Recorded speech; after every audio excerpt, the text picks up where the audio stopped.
The Galactic Council chamber hummed with the quiet efficiency of 1,000 civilizations conducting their daily business. Ambassador Elena Vasquez sat in the human delegation's modest corner, her fingers dancing across her datapad as she reviewed trade agreements and diplomatic protocols. The humans had been members of the Council for only 57 standard years, still considered newcomers by species that measured their histories in millennia. The Zephyrians controlled the energy markets from their crystalline towers. The Morgoth Empire commanded respect through sheer military might. The ancient ethereals guided philosophical discourse with their vast wisdom. Humanity? They were the eager students, the resourceful traders, the ones who fixed things when they broke, and asked questions that made others uncomfortable. Today's session focused on the ongoing territorial dispute between the Kalari Federation and the Nexus Collective. Both species had been locked in a Cold War for 3 centuries, their conflict simmering at the edges of civilized space. Elena listened as the various ambassadors offered their usual suggestions: economic sanctions, neutral arbitration, cultural exchange programs. The same tired solutions that had failed for decades. Perhaps, suggested Ambassador Thexhai of the Morgoth, his scarred exoskeleton gleaming under the chamber's lights, a show of force would bring both parties to reason. The Empire could deploy a peacekeeping fleet. Murmurs of disapproval rippled through the chamber. The Ethereal's representative, a being of pure energy contained within a shimmering field, pulsed with displeasure. Violence begets violence. Honor Morgoth. Surely wisdom counsels a path of understanding. Elena cleared her throat, the simple sound somehow carrying across the vast chamber. Conversations died as thousands of eyes, sensors, and other perception organs turned toward the human section. She stood, her simple gray suit a stark contrast to the elaborate ceremonial garments worn by other delegates. Honored Council, she began, her voice steady despite the weight of attention. Humanity requests permission to mediate this dispute. The silence stretched for several heartbeats before Ambassador Kethvar of the Zephyrians responded, his crystalline form chiming like wine through a mineral garden. With respect, young humans, what experience do your people have in such matters? This conflict predates your species' discovery of faster-than-light travel. Elena smiled, and somehow that expression carried an edge that made several delegates shift uncomfortably in their seats. That's precisely why we should mediate. We have no historical allegiances to either side, no ancient grudges or cultural blind spots. We see the situation clearly. The ethereal representative's field flickered. Clarity of vision requires more than neutrality, child species. It requires wisdom earned through suffering and loss. Then we qualify, Elena replied quietly, and something in her tone made the chamber fall silent again. We've had our share of suffering, our share of loss, but we've also learned something that seems to elude longer-lived species. She activated her datapad, and a holographic display materialized in the center of the chamber. It showed a simple timeline, stark and unadorned. In our short history in space, we've encountered 43 different conflicts between member species. 43 situations where the Council's traditional methods have failed to bring lasting peace. The display shifted, showing successful resolutions. In the 12 cases where humans were allowed to intervene, conflicts were resolved within an average of 8 standard months. The longest-running dispute we mediated lasted 2 years. Compare that to the average Council mediation time of 47 years. Statistics can be manipulated. Humans. What methods do your people employ that we do not? Elena's smile widened, and now it definitely looked predatory. We listen. We really listen. Not to what people say they want, but to what they actually need. And when listening isn't enough, she paused, letting the words hang in the recycled air of the chamber. We get creative. The Kalari representative, who had remained silent throughout the session, suddenly leaned forward. Her feathered crest was fully extended, a sign of intense interest among her people. The Kalari Federation would welcome human mediation. A collective intake of breath swept through the chamber. The Nexus Collective's delegate, a massive creature that resembled a living starship, rumbled its agreement moments later. The collective also agrees to human mediation. Elena nodded respectfully to both parties. We accept. Give us 6 months. If we cannot resolve this conflict to both parties' satisfaction, we will withdraw and never again request mediation rights. The ethereal's energy field pulsed rapidly, a sign of agitation. 6 months? Young humans, you promise what cannot be delivered. This conflict has roots deeper than your species' entire evolutionary history. Elena began gathering her materials, her movements deliberate and controlled. Every problem has a solution. Sometimes you just need to approach it from an angle no one else has considered. As the human delegation filed out of the chamber, conversations erupted across the vast space. Some delegates spoke in hushed, worried tones. Others laughed at human arrogance. A few, the wisest perhaps, remained silent and thoughtful. In the corridor outside, Elena's aide, a young man named Marcus, caught up with her. 6 months? He asked. Elena, we don't even have a plan yet. She paused at a viewport, gazing out at the swirling nebula that housed the council station. Her reflection in the transparent aluminum showed a woman who looked far older than her 43 years, someone who had seen too much and learned too little. Marcus, she said softly, what do you know about human history before we reach the stars? He shrugged. The usual. Wars, peace treaties, more wars, technological advancement, first contact protocols. Elena turned from the viewport, and her expression was unreadable. We were never the strongest species on our world, never the fastest or most durable. We didn't have natural weapons or armor. Do you know how we survived? Marcus shook his head. We learned to think differently. When every other species relied on strength or speed or camouflage, we used tools. When tools weren't enough, we used cooperation. When cooperation failed, she started walking again, her footsteps echoing in the empty corridor. We got creative. 6 months later, the galaxy would understand exactly what human creativity looked like when applied to an impossible problem. But for now, Elena Vasquez was just another diplomat walking down another corridor, carrying the weight of her species' reputation on her shoulders. The Kalari Nexus conflict had lasted 300 years. In 6 months, the galaxy would learn that some problems required more than traditional solutions. They would learn that when humans said they got creative, it was both a promise and a warning. The research vessel Curiosity hung in the void between Kalari and Nexus space, its hull scarred from 3 weeks of intensive investigation. Dr. Sarah Chan stared at the data streams flowing across her workstation, her eyes bloodshot from too much caffeine and too little sleep. What she had discovered made her stomach twist with a mixture of excitement and dread. Marcus, she called to the young diplomat hunched over his own console. You need to see this. The past month had transformed their small team into something resembling a detective unit more than a diplomatic mission. Elena had divided them into 3 groups. One to study Kalari culture and history, another to do the same with the Nexus Collective, and Sarah's team to investigate the disputed territory itself. Marcus rubbed his eyes and stumbled over to Sarah's station.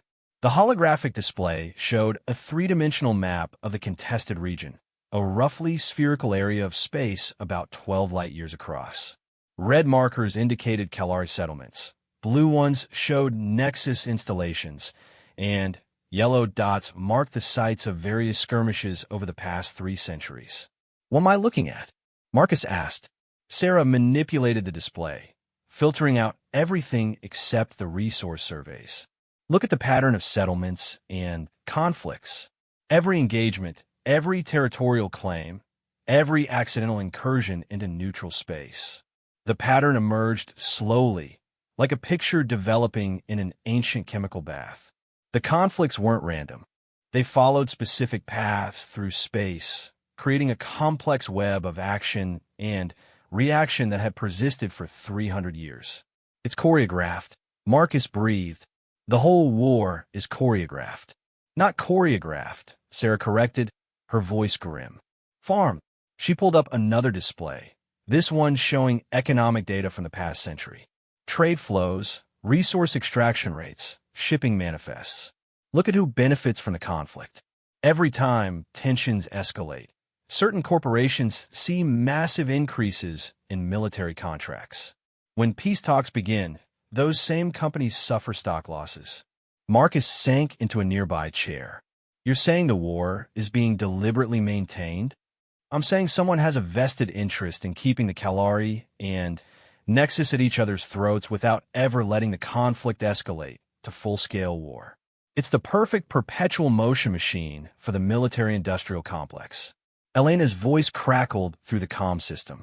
Sarah, Marcus, we need to talk. Conference room now.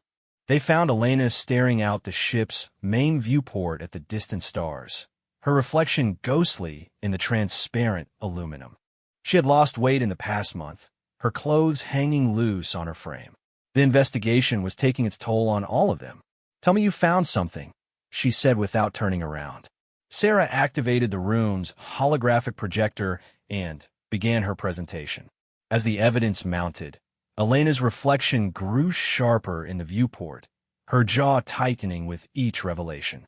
The Hegemony Corporation, Sarah concluded, has been playing both sides for 2.5 centuries. They supply weapons to the Kalari through shell companies, then sell defensive systems to the Nexus through different subsidiaries. Every escalation makes them richer. Elena finally turned from the viewport. Do we have proof? Circumstantial, but overwhelming. The pattern is too consistent to be coincidental. The timing too perfect. Marcus pulled up his own research. It gets worse. I've been analyzing the cultural exchanges between the species. Elena, they don't actually hate each other. Their fundamental values align on almost every major issue. This should have been resolved decades ago through normal diplomatic channels. Should have been, Elena agreed. But wasn't. Because every time they got close to a peaceful resolution, something happened. A terrorist attack, a diplomatic incident, a convenient intelligence leak. Sarah nodded grimly, all of which can be traced back to hegemony operations or their subsidiaries. Elena walked to the conference table and slumped into a chair. For the first time since Marcus had known her, she looked defeated. So what do? We have circumstantial evidence of a conspiracy that's lasted for centuries, involving one of the most powerful corporations in the galaxy. The Galactic Council would demand absolute proof, and Hegemony's lawyers would tie up any investigation for decades. There is another option, Marcus said quietly. Both women looked at him. We could tell the truth. All of it. To everyone. Sarah shook her head. The media won't touch this without ironclad evidence. Too much liability. Not the media, Marcus clarified. The Kalari and Nexus governments. Directly. Simultaneously. Everything we've found, all at once. Elena sat up straighter. They demand proof we don't have. Would they? Marcus activated his datapad and pulled up psychological profiles of both species. The Kalari value honor above all else. The Nexus prize logical analysis. If we present them with a pattern and let them reach their own conclusions. It's a massive risk, Sarah warned. If they don't believe us, or if they think we're trying to manipulate them, the situation could escalate beyond anything we've seen. Elena stood and began pacing, her mind racing through possibilities and consequences. What's the alternative? Report back to the Council that the conflict is too complex for resolution. Let Hegemony continue profiting from manufactured hatred for another 3 centuries. She stopped pacing and faced her team. How long would it take to prepare a comprehensive briefing? Everything we've found, presented in a way that lets both governments draw their own conclusions. Sarah checked her workstation. 48 hours if we don't sleep. Do it, Elena ordered. Marcus, contact both governments. Tell them we've discovered information crucial to the conflict resolution, but it requires a joint briefing. Make it clear that what we've found changes everything.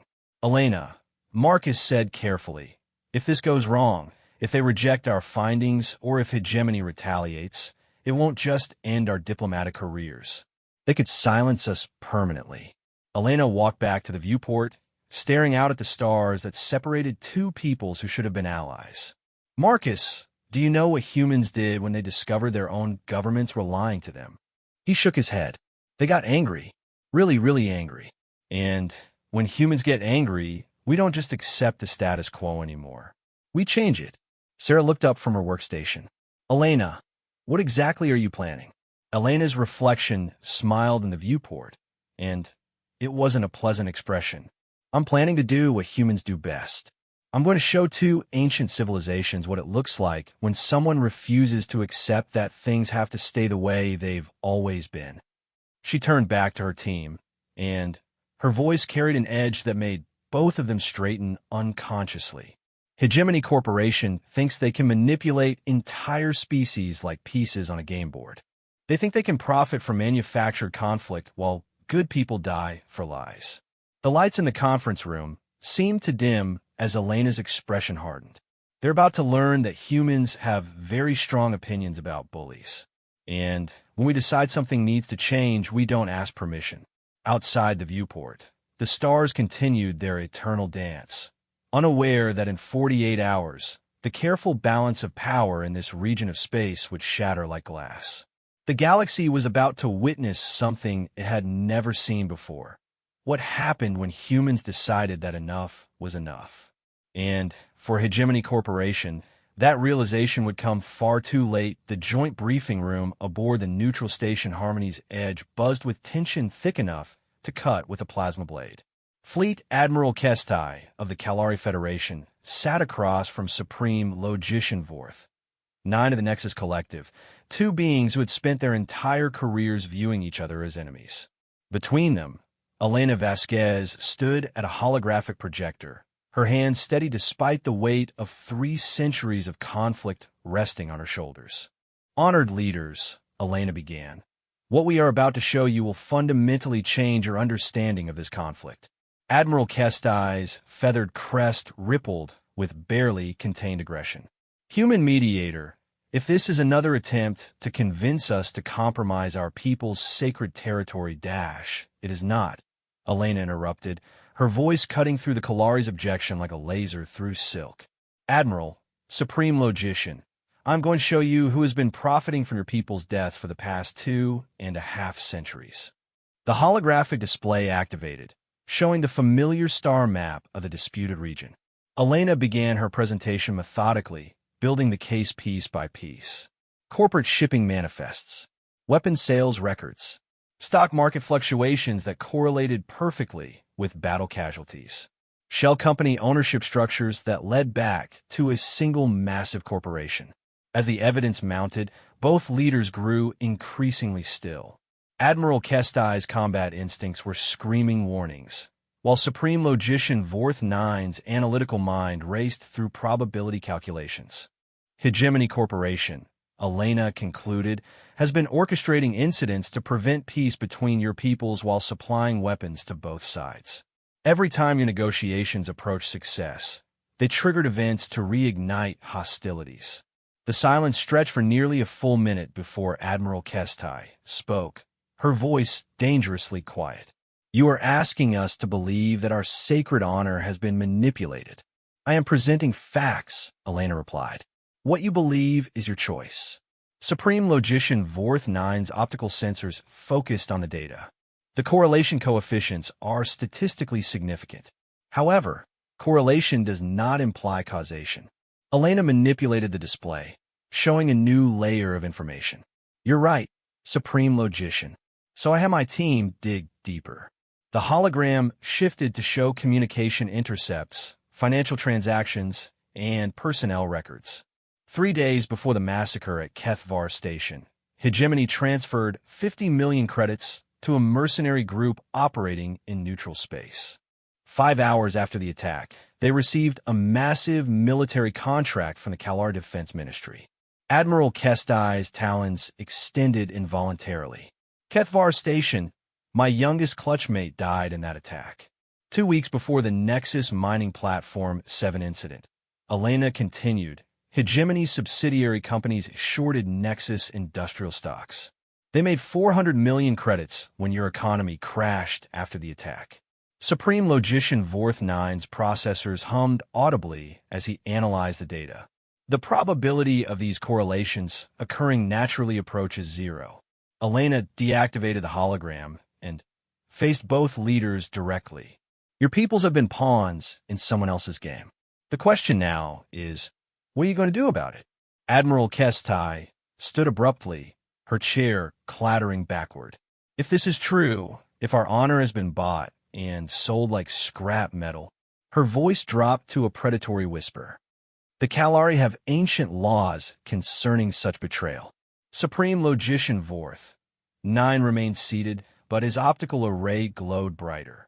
The Nexus Collective operates under strict logical parameters.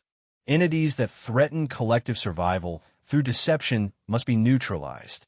Elena felt a chill run down her spine as she realized what she had just unleashed. I should point out that Hegemony Corporation is protected by Galactic Council law.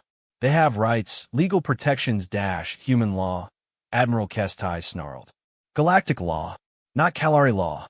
Logical parameters supersede artificial legal constructs when survival is at stake. Vorth 9 added, his voice carrying harmonics that suggested combat programming was activating. Elena raised her hands. Wait, before you do anything that might be permanent, consider this. Hegemony isn't just your problem. If they manipulated your conflict, how many others are they controlling? How many other species are dying for their profit margins? Both leaders paused, the implications sinking in. You want justice, Elena continued. I understand that. But imagine how much more satisfying it would be to expose them completely. To show the entire galaxy what they've done. To make sure this never happens to anyone else. Admiral Kestai's crest flattened as she considered the proposal. Continue. Hegemony thinks they're untouchable because they operate within the law. But there are many kinds of law. Galactic law protects corporations. But it also protects the right of sovereign species to defend themselves against external threats. Supreme Logician Vorth 9's optical sensors refocused. You are suggesting a coordinated response. Elena smiled, and both alien leaders recognized something predatory in the expression. I'm suggesting that Hegemony Corporation is about to discover why humans earned a reputation for creative problem-solving. She reactivated the holographic display, but now it showed something different, a detailed analysis of Hegemony's corporate structure, their assets, their vulnerabilities. Hegemony operates in 47 systems, Elena explained. They have mining operations, manufacturing facilities, and shipping networks throughout this sector, all of which depend on the cooperation of local governments and the protection of Galactic Council law. Admiral Kestai's predatory smile matched Elena's. But if local governments withdrew their cooperation, and if evidence of their crimes became public knowledge, Vorth 9 added, their legal protections would evaporate. Elena nodded. Hegemony Corporation exists because people don't know what they really are. But imagine what would happen if everyone knew. If every species they've manipulated, every government they've deceived, every family that's lost loved ones to their manufactured conflicts all learned the truth at the same time. She manipulated the display again, showing a communications network that spanned dozens of star systems. My government has been building something for situations exactly like this. A quantum-encrypted communication array that can reach every major population center in the galaxy simultaneously. The implications hit both leaders at the same moment. A single broadcast, Admiral Kestai breathed, revealing everything.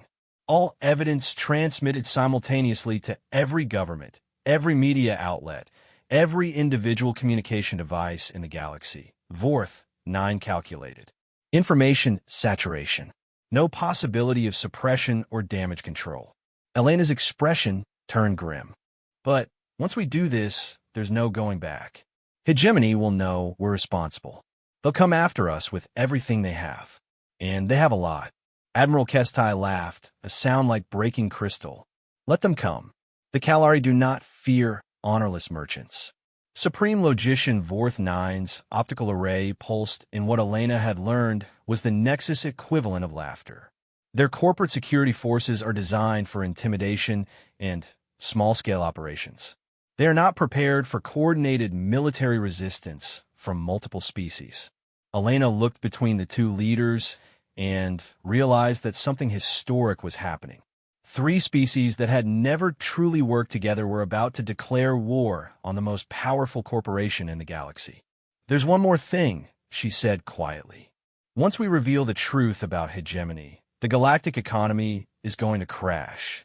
Their tentacles reach into everything. Markets will collapse, trade routes will be disrupted, governments will fall." Both leaders considered this soberly. "How long to recover?" Admiral Kestai asked. Elena consulted her datapad. Best case scenario? 5 years of economic chaos. Supreme Logician Vorth 9 processed this. Acceptable losses compared to perpetual manipulation. Admiral Kestai nodded.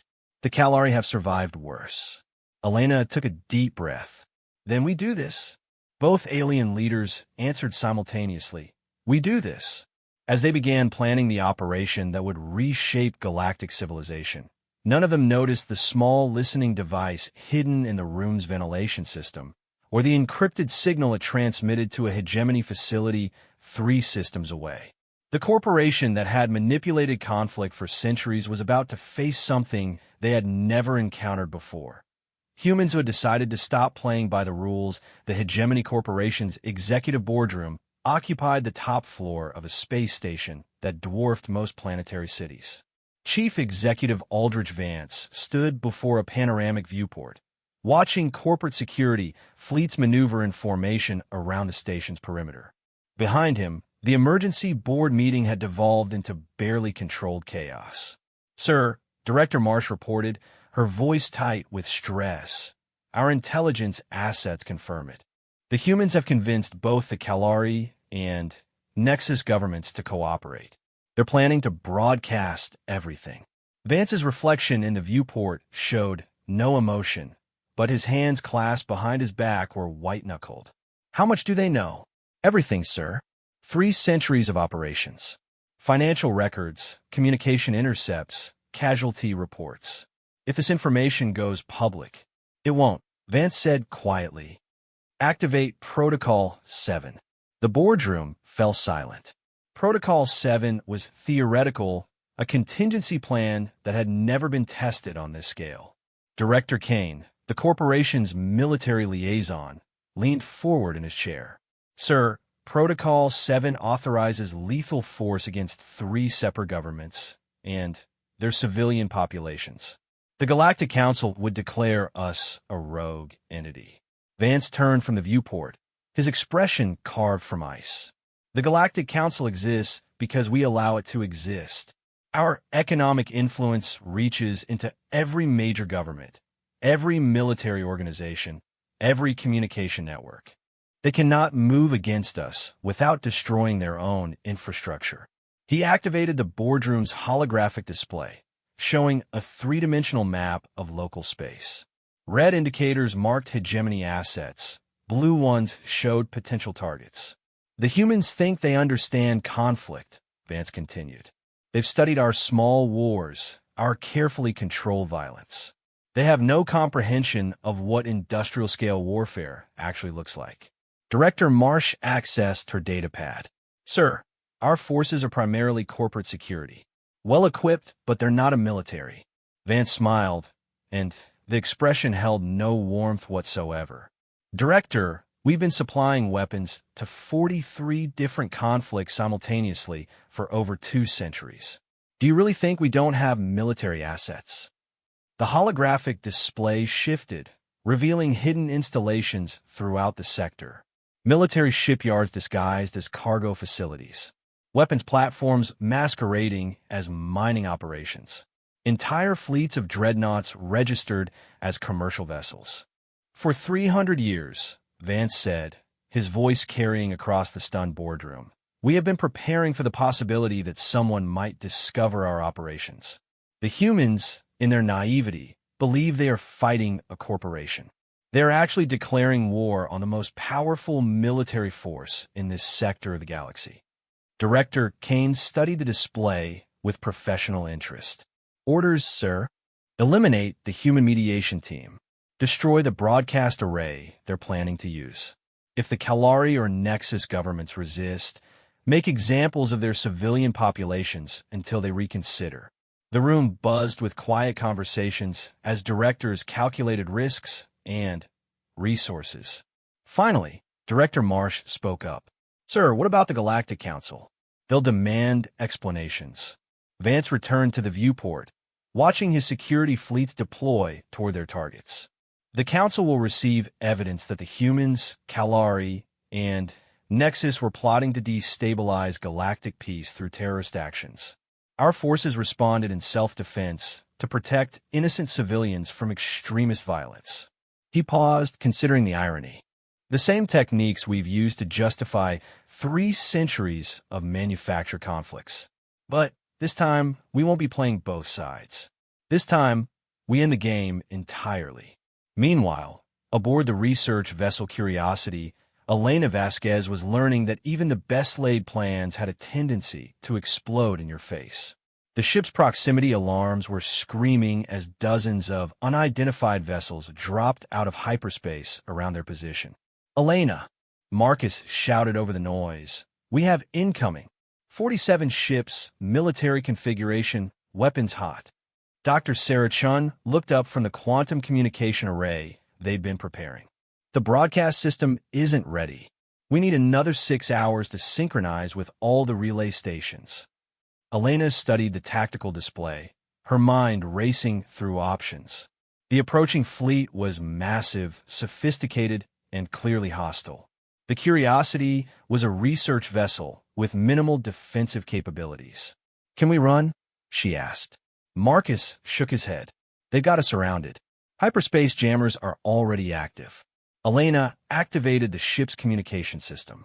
This is Ambassador Elena Vasquez of the Terran Diplomatic Corps. You're attacking a vessel operating under Galactic Council authority. Identify yourselves and state your intentions. The response came from a voice Elena didn't recognize, cold and mechanical. Ambassador Vasquez, you and your co-conspirators are charged with terrorist activities against corporate assets and civilian populations. Surrender immediately or face the consequences. Elena looked at her team. Sarah was still working frantically on the communication array. Marcus was trying to raise the Kalari and Nexus fleets they'd been expecting for backup. Neither was having success. Ambassador, the voice continued, you have 60 seconds to comply. Elena made a decision that would have surprised her 6 months earlier. Instead of diplomatic protocols or negotiation attempts, she activated the ship's general quarters alarm. Sarah, how long to get even a partial broadcast online? 20 minutes minimum. Marcus, any word from our allies? The Kalari fleet is 2 hours out. Nexus forces are 3 hours away. Elena looked at the tactical display, showing 47 enemy vessels closing on their position. Then, at the communication array that could expose the truth to the entire galaxy if they could just buy enough time. She opened a channel to the entire ship. All hands, this is the Ambassador. In approximately 19 minutes, we're going to prove to the galaxy that some people will do anything to protect their profits, including murder diplomats trying to prevent war.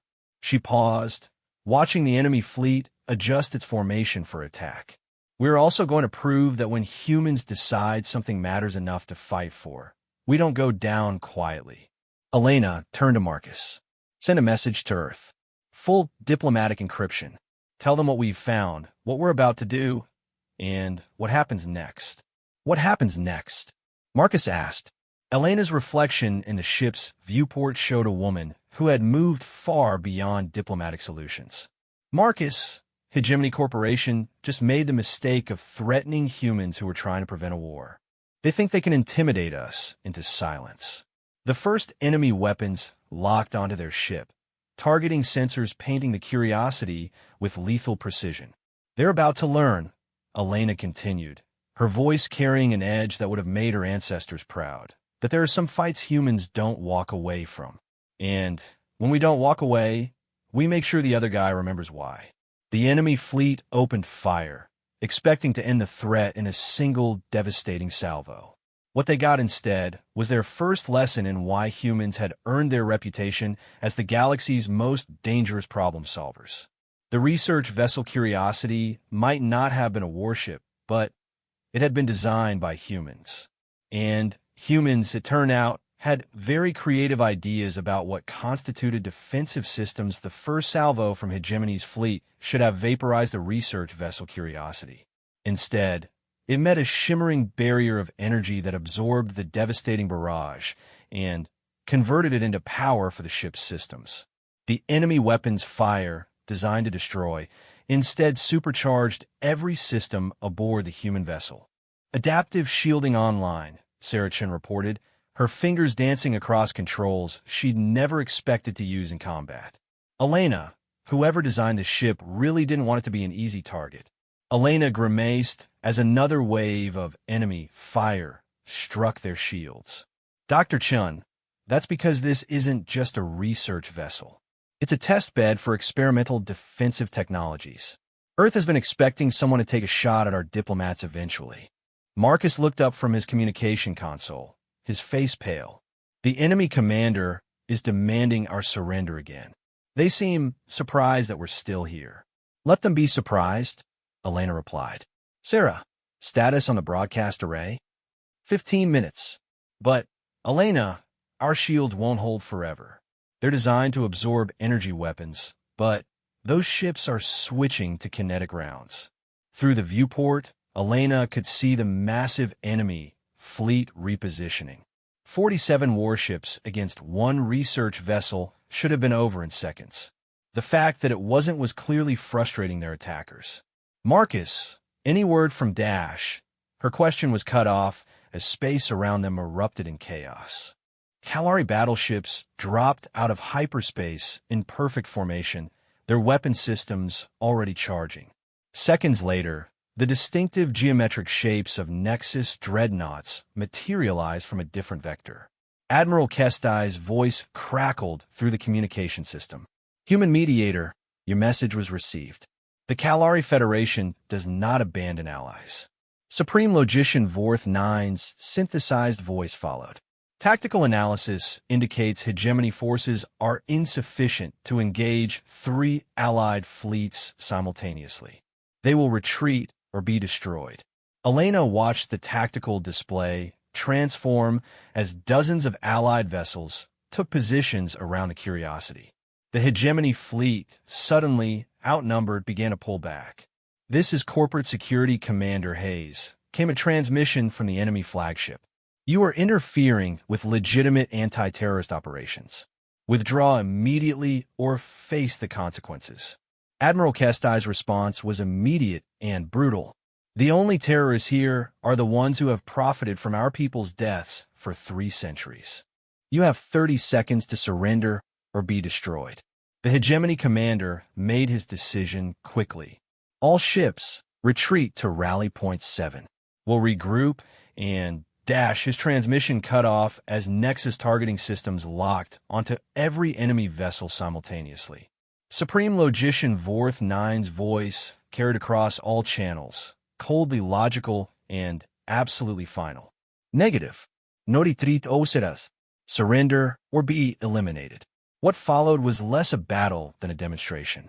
The hegemony ships, designed for intimidation and small-scale operations, found themselves facing the combined military might of 2 species that had been honing their warfare capabilities for centuries. The engagement lasted exactly 4 minutes and 37 seconds. When the weapons fire stopped, debris from 47 enemy vessels drifted in the void.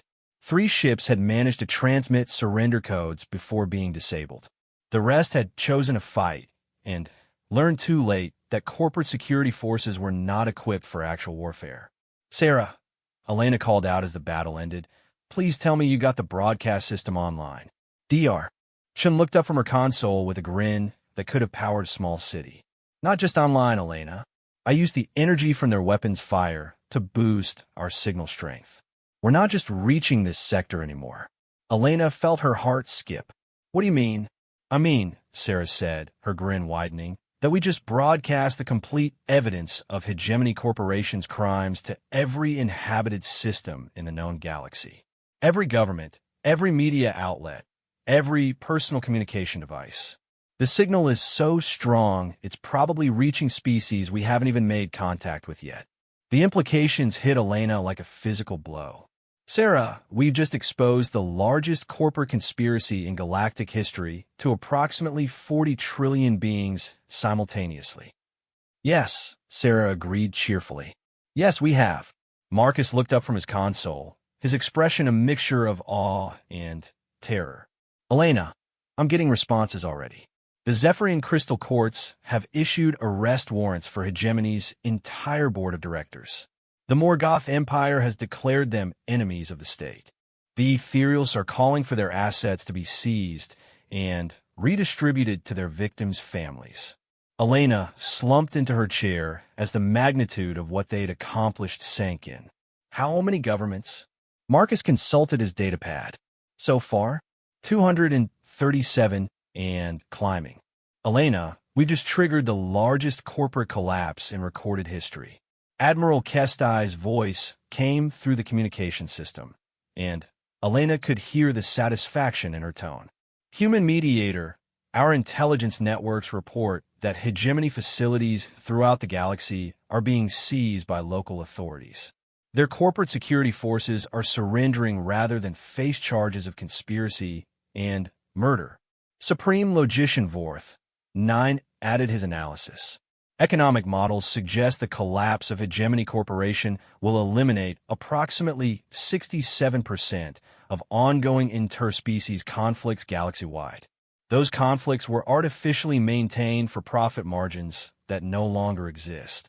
Elena stood and walked to the viewport, looking out at the debris field that had once been a corporate fleet. What about their leadership? Vance and his board of directors? Marcus checked his incoming messages. The Galactic Council has issued a joint warrant. They're wanted for crimes against sentient life, conspiracy to commit genocide, and violation of approximately 4,000 different interstellar laws. The bounty is substantial. How substantial? Enough to buy a small moon. Elena nodded slowly. And the evidence? Will it hold up in court? Sarah laughed. Elena, we didn't just send evidence. We sent their complete corporate database, including internal communications where they discuss specific operations. Vance personally authorized the massacre at Kethvar Station in writing. It's not just evidence, it's a complete confession. The communication system activated again, this time carrying a voice Elena hadn't expected to hear. President Martinez of the Terran Federation spoke with the authority of humanity's highest office. Ambassador Vasquez, this is President Martinez. Your actions today have prevented what our analysts suggest would have been a galactic war orchestrated by Hegemony Corporation. You and your team have our complete support. Elena straightened. Mr. President, we may have also crashed the galactic economy. Yes, Martinez agreed. You probably have. Our economists estimate it will take 5 to 10 years to rebuild without Hegemony's artificial market manipulations. They also estimate that those new markets will be more stable, more honest, and more beneficial to actual people rather than corporate profits.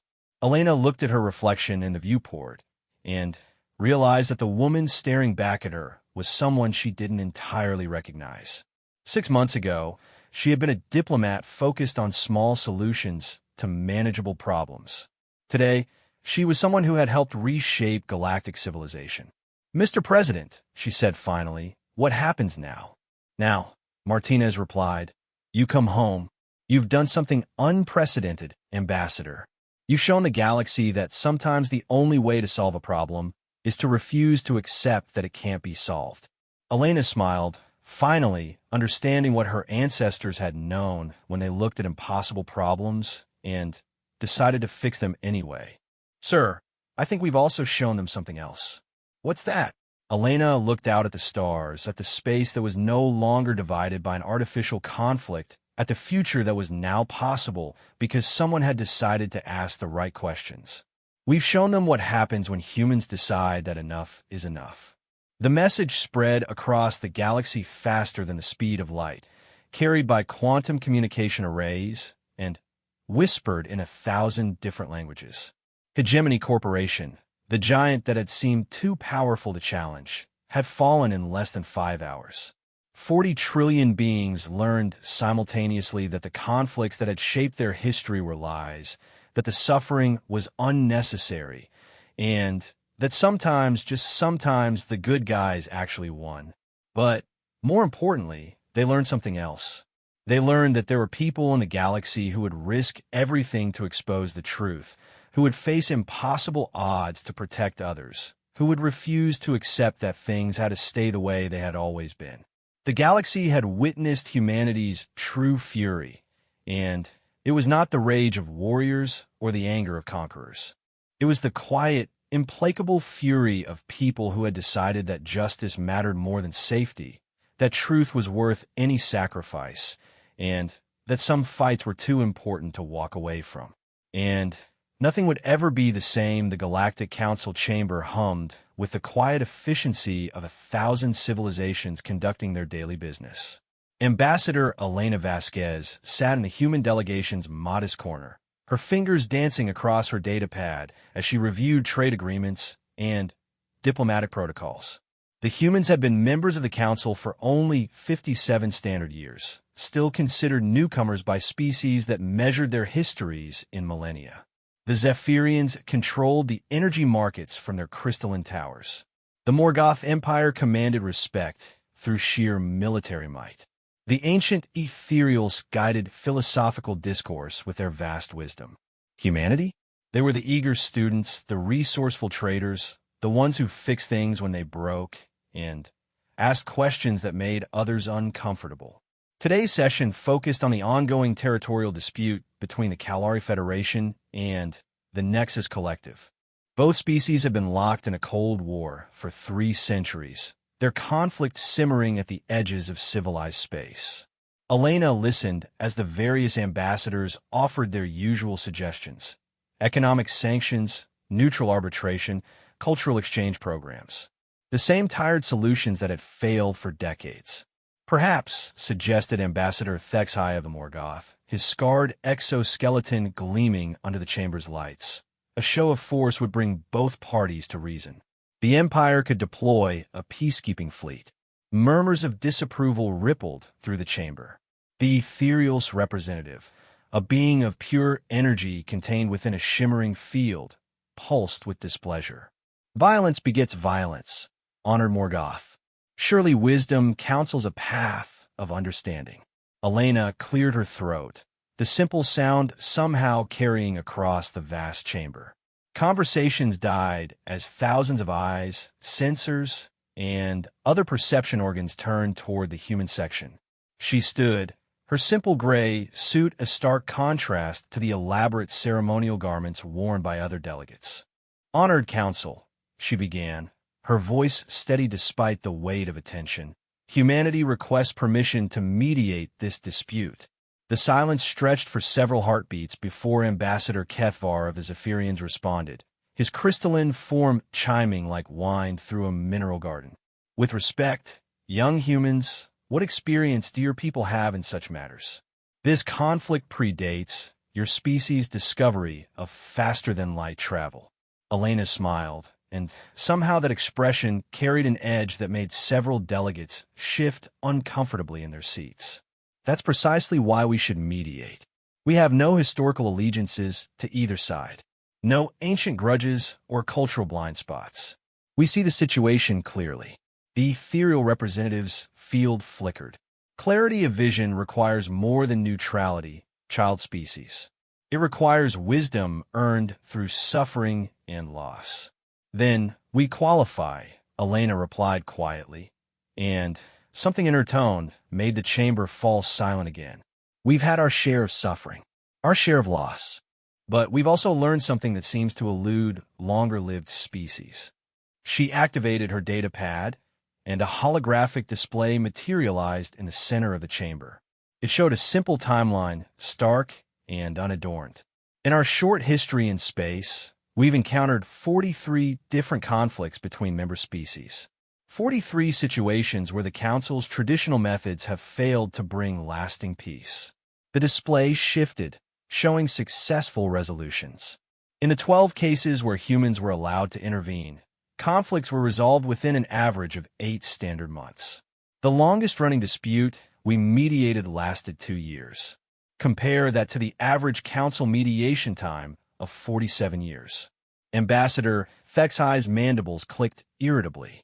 Statistics can be manipulated. Humans. What methods do your people employ that we do not?